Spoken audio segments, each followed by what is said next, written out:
जल जंगल जमीन वाकई में आदिवासियों की है?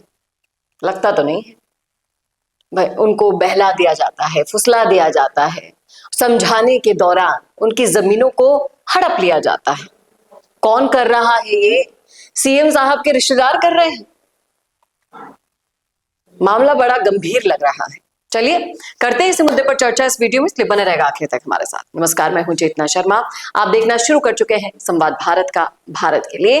तो सोशल मीडिया पर कुछ मुद्दे हैं जो लगता है मुझे आपके साथ बताने चाहिए, बातचीत होनी चाहिए, चर्चा का विषय बनने चाहिए, तो मैं वहां से लेकर आपके साथ चर्चा करने के लिए लेकर आती हूँ।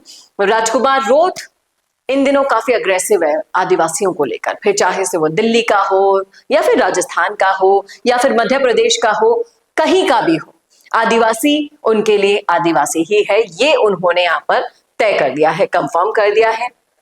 अब एक हैशटैग वो रन कर रहे हैं, हैशटैग बीजेपी हटाओ जमीन बचाओ। क्यों?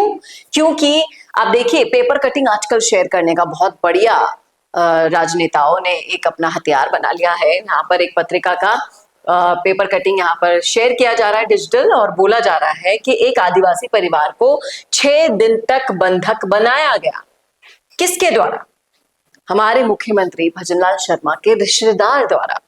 और जब बातचीत सामने आती है खुलकर, तो पता चलता है कि रिश्तेदार तो समझाने गया था भाई साहब। अब समझाने गया था, जमीन हड़पने गया था, बंधक बनाने गया था, ये कौन पता करेगा? यहाँ आदिवासी नेता होने का धर्म तो निभा दिया है राजकुमार रोथ ने, लेकिन मामला पूरा क्या है चलिए आपको समझाती हूं मैं। तो उदयपुर का पॉश इलाका कहा जाता है भुवाना। वहां पर खाकी और खादी के गठजोड़ ने मिलकर एक आदिवासी परिवार को पूरा लूट लिया गया। ये पूरा कंगाल करने का जो प्लान बनाया गया वो यहाँ पर आप पूरा रिपोर्ट में देख सकते हैं। आपने नहीं पढ़ी होगी पेपर में, तो यहाँ पर ये साफ साफ पेपर कटिंग शेयर कर रहे हैं हम संवाद के जरिए। ये पुष्पेंद्र सिंह राणावत है, बीजेपी का विधायक। आरोप है पीड़ितों को धमकाने का, जमीन सरकारी करने का, जेल भेजने का डर दिखाने का। दूसरे हैं हेमंत शर्मा। आरोप है खुद को सीएम का रिश्तेदार बताने का, रसूख जमाने का। और इसके अलावा राजेश यादव है यहाँ पे डिप्टी अधिकारी।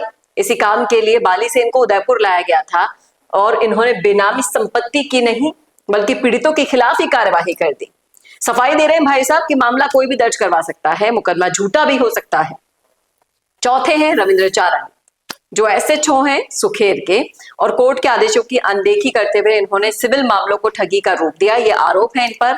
जमीन मालिकों के खिलाफ केस दर्ज किया। सफाई ये दे रहे हैं भाई साहब कि जिस हिसाब से एफआईआर दर्ज हुई है ना, उस हिसाब से ही केस दर्ज किया गया है। आगे जांच का विषय बता दिया गया है इन्होंने, और जांच बता रहे हैं कि कंप्लीट हो जाएगी अपने हिसाब से। लेकिन आप ये सोचिए कि किस कदर ये मामला संज्ञान में राजकुमार रोथ तो ले आते हैं, लेकिन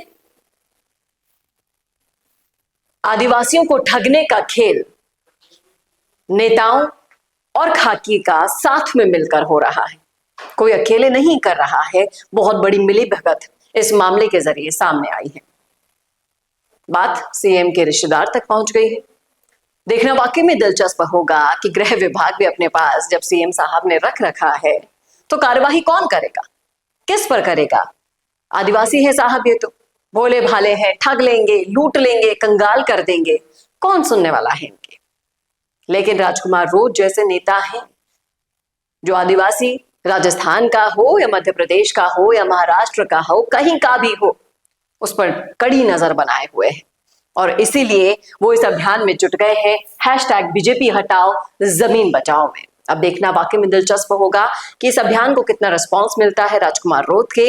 क्या वो आदिवासियों के लिए जो लड़ाई लड़ना चाहते हैं सरकार से, उसमें वो ये जंग जीत पाते हैं या नहीं, या फिर ऐसा ही लूटपाट का गेम चलता रहेगा अनवरत? बताइएगा जरूर क्या होना चाहिए आपके हिसाब से, लिखिएगा जरूर राय कमेंट बॉक्स में। चाहते हैं इसके साथ न्याय हो तो शेयर कीजिएगा, जिम्मेदारों को टैग कीजिएगा और देखना ना भूलेगा राजस्थान संवाद। नमस्कार। अगर आप बनना चाहते हैं पॉलिटिशियन, लेकिन पब्लिक स्पीकिंग और अपने विचारों को व्यक्त करना चुनौती लगता है, या कैमरे और पब्लिक के सामने किसी तरह से बोल पाए इसमें मुश्किल होती है, तो मिशी मीडिया सॉल्यूशंस लेकर आया है पॉलिटिकल कंसल्टेंसी कैंपेन, जिसमें वरिष्ठ जर्नलिस्ट और पॉलिटिकल एनालिस्ट की एक्सपीरियंस्ड टीम आपको मदद करेगी, जिससे आपकी आवाज और भी बुलंद हो जाएगी। इसमें हम आपके गोल को पूरी तरह से टारगेट करेंगे कि किस तरह से आपको पार्टी पहचाने, आपको उस क्षेत्र के लिए चुने, कैसे सर्वेज में आपका नाम आए, कैसे लोगों के बीच में आपका माहौल बने। ना सिर्फ कंसल्टेंसी हम आपको देंगे, बल्कि आपको सारे रास्ते दिखाएंगे और बताएंगे भी, जिससे आप भारत की राजनीति में अच्छे पॉलिटिशियन बनके समाज का सुधार कर सके। तो अभी कांटेक्ट कीजिए स्क्रीन पर दिए गए नंबर पर।